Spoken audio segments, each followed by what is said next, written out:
My name is Tim Palmer and I fly a Jodel DR1050 out of a farm strip in East Anglia. Welcome back to the vlog and a big thank you to all my new subscribers. I really appreciate your support. I fly for fun and basically record for my own interest and review. I like sharing my flying experiences, good and bad, and try to edit for enjoyment and storytelling. If you like the video, give it a thumbs up and do leave me a comment as it makes it all worthwhile. This week's video is very much in the style of a vlog. I want to bring you up to date with one or two different bits and pieces. The first is that unfortunately there's a very sad news that the virus has now taken over 100,000 lives in the UK, which is pretty horrific. So lockdown is very much still in force. So there's no flying. No flying to include in this video either. But what have I done? Well, we've had a real mixture of weather, that's for sure. Good job we got the Christmas flight in when we did. It's been raining and windy since, and look at Dad's rain gauge. Nearly half full. Anyhow.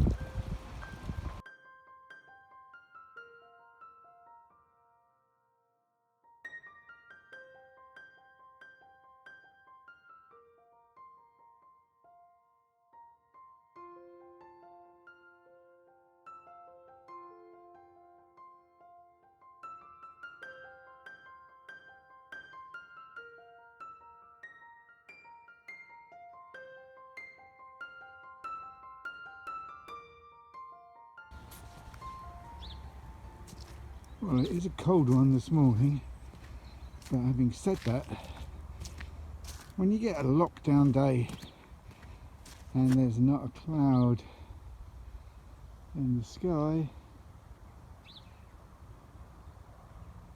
that tends to have a little bit of a sort of negative feeling. Though having said that, we've had freezing fog and heavy rain this week, so there wouldn't have been a lot of opportunity. And although the ground is very hard, I'm not 100% sure what the airfield would be like. But hello, May's come to the top of her little paddock to see what I'm doing. Can you come to see me? Oh, there's a good girl. What's that noise? What's that noise? Ooh. Got some geese.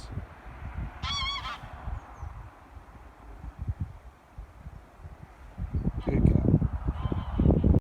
But the main thing is, I suppose really, that I've had some work done on my computer. I was umming and ahhing as to what I needed to do, but in the end I went for a new hard drive. And I think it was hard drive, RAM, and some more memory. Very pleased with it, but what I've had to do is I've had to change some of the programs, which means that you may have noticed that I've used Cyberlink Power Director 15 for probably 2 years now. Well, I ummed and ahed, and I've decided to upgrade that now to Cyberlink 365. This is a subscription offer which gives 4 different programs in the one package. Color Director for color grading, photo editing in the Director Suite, powerful video editing with Power Director 19, and Audio Director 11 is a very useful audio workshop. The one thing that I found really frustrating was Facebook. Now, I don't use it very much. I basically only use it to plug my videos, but it does make a difference to the number of views. So I went to the account in the normal way, went to log in. I used the password that I was sure was the password. That didn't work. I tried a number of others, one of which came up and said that I had changed that 12 months ago. So I thought, well, okay, I'll go for a reset. So I clicked on the forgotten password. I then got a screen that came up saying that they were going to send me a 6-digit code to my email address. I went into the email, nothing in the inbox, nothing in the junk. So I went back to the start and tried again. I did that a number of times until it came up and said something like, check the account.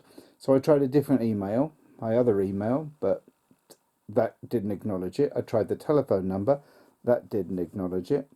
So I went through the whole process again and again and again. Interestingly enough, I have been receiving Facebook emails telling me that I hadn't logged on for some time and I'd missed out on all these notifications and all this activity. So I don't know if anybody out there knows exactly how you can contact Facebook, because I haven't had any luck whatsoever.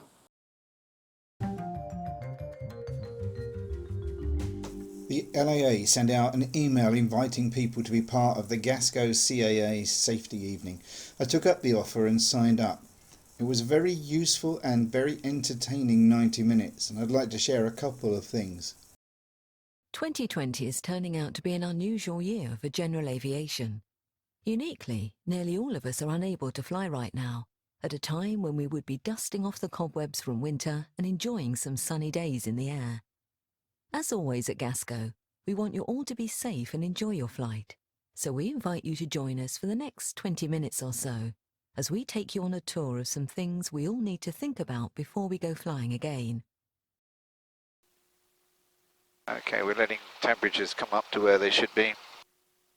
1700, and with 1700 I get a drop off. That was about 125. That was about 100. Carb heat drop is 75. Alternator fail lamp has come on. Fuel lamp is on, so all the instruments are reading okay. I've got QNH of 1021, outside air temperature. That's reading 20, but I know from the car that it's 16. If I go for a full max run, I can only really get 2000 before I can't hold it on the brakes. Even if we are fit to fly, it's likely that none of us are current at the moment. Currency is a significant factor in loss of control accidents and has an effect on our capability too. Here's a way of working out where you are right now. Start with the hours you've flown in the last 6 months, and then the number of takeoffs and landings. We'll be using a traffic light scale. Draw a line between your hours and your takeoffs and landings, and mark where it crosses the white reference line. That's your answer. It's likely most of us are in the red zone right now, so think about setting appropriate limits and definitely make sure you can carry passengers legally if you plan to. You may be lucky and have done a bit of flying before the restrictions set in. Getting back into the air still needs careful thought though. If you have been flying a lot, perhaps you're in the green.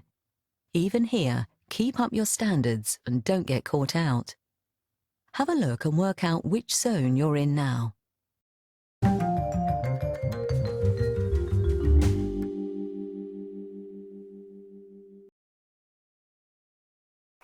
Nayland traffic, Golf Alpha Yankee Echo Hotel, rolling Nayland traffic.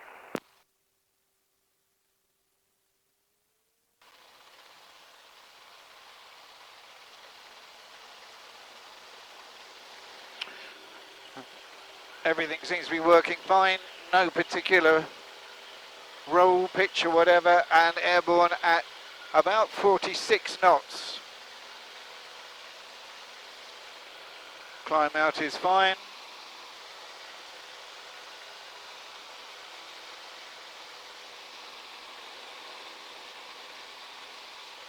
Temperatures and pressures are all where they should be.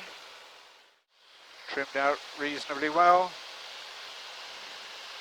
If I go to one extreme, she'll pitch down. If I come back again, she pitches up.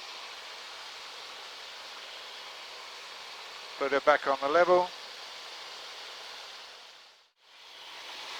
Okay, establishing a cruise, properly trimmed. Doing a hazel check, so height is sufficient. Very slowly, bringing it back. 1 knot a second.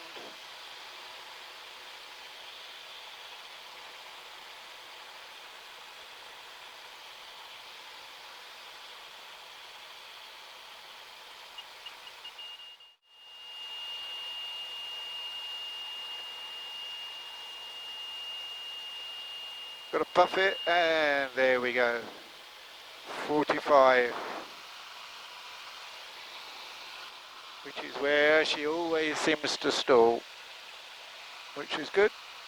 I have to say the stall warner was a little bit slower today. It usually tips at 60. But it did give me plenty of warning in plenty of time, as did the buffet.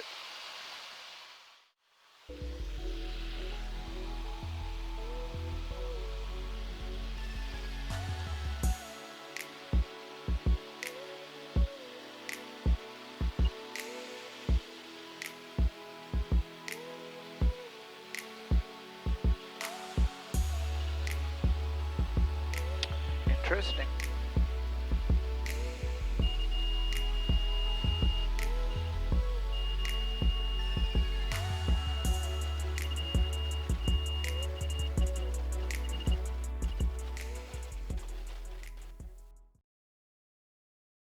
When we fly, our capability varies.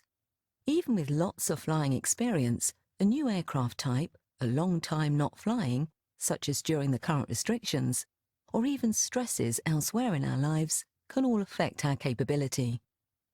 Even if we are very capable at the beginning of a flight, getting tired, stressed, dehydrated, hungry, or needing the loo can all reduce our capability. Workload varies throughout a flight. If it stays within our capability, we have a margin of safety, as we could cope with more. Any surprises, like a sudden engine problem or a near miss with another aircraft, will increase workload further, and that can potentially overwhelm us. That is, the event pushes us beyond our capability. Once workload exceeds capability, we are at maximum capacity and effectively having to learn as we go. The chance of making errors now is very high indeed, and that could lead to an accident. Being prepared is beneficial both for capability and workload. It's why we recommend thinking ahead and having a plan. This time especially, consider carefully whether you should make your first flight after the restrictions are lifted with an instructor or coach.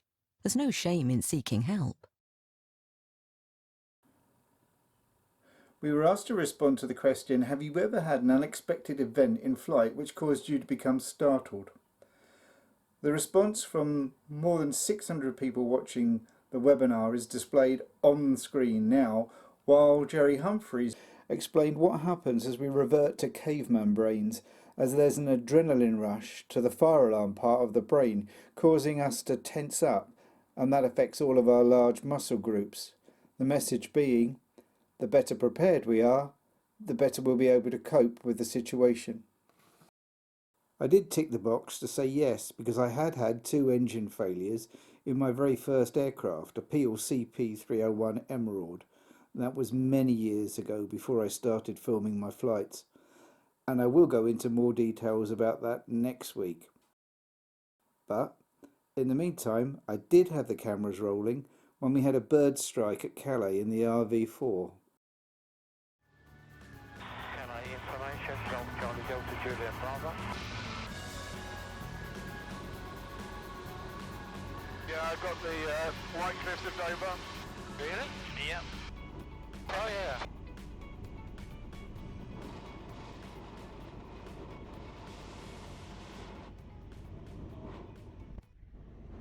Oh, bird strike on the prop. I felt it, but that could damage the prop. Yeah. Calais Tower, Mayday, Mayday. Golf, Charlie, Juliet, Bravo, suffered bird strike to propeller. Heading for 06.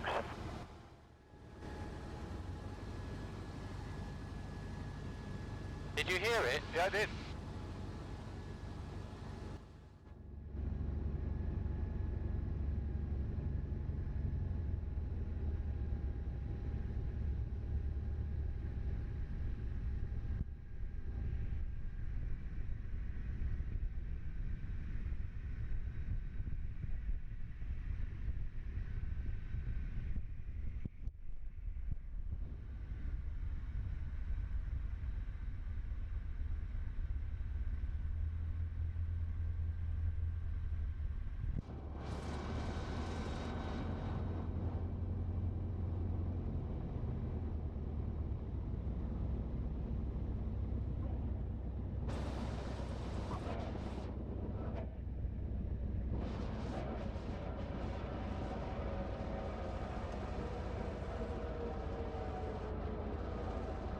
Well done, sir. Might have half a bird stuck up my air intake, mightn't I? Yeah. Actually lucky that it wasn't the canopy it hit. Yeah. That was one hell of a whack, and it was a seagull. Yeah.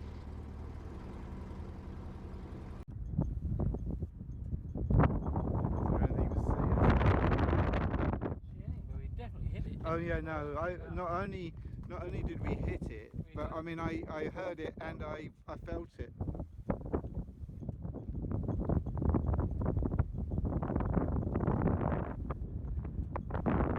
Intakes are clear, are they?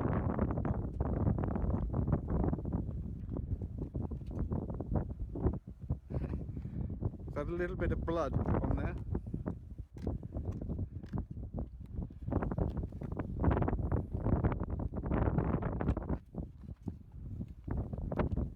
Is that blood? Yeah, no, it was just a mini on that. Yeah, that's probably from flies. That wouldn't get far in there without leaving feathers. No.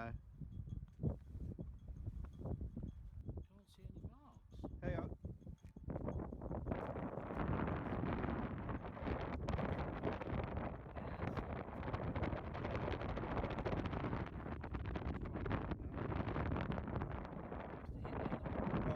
Well, I saw one come past me at no distance at all.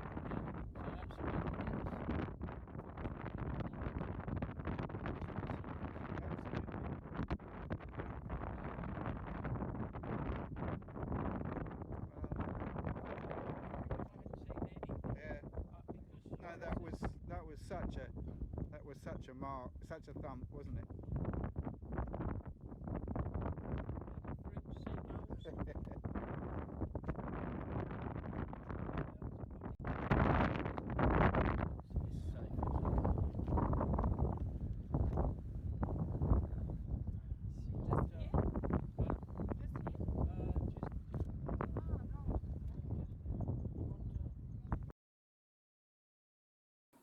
Next week I'll feature a few more museums that you can fly into, including this one at Weybourne on the North Norfolk coast, which is a very interesting little airstrip right on the water's edge.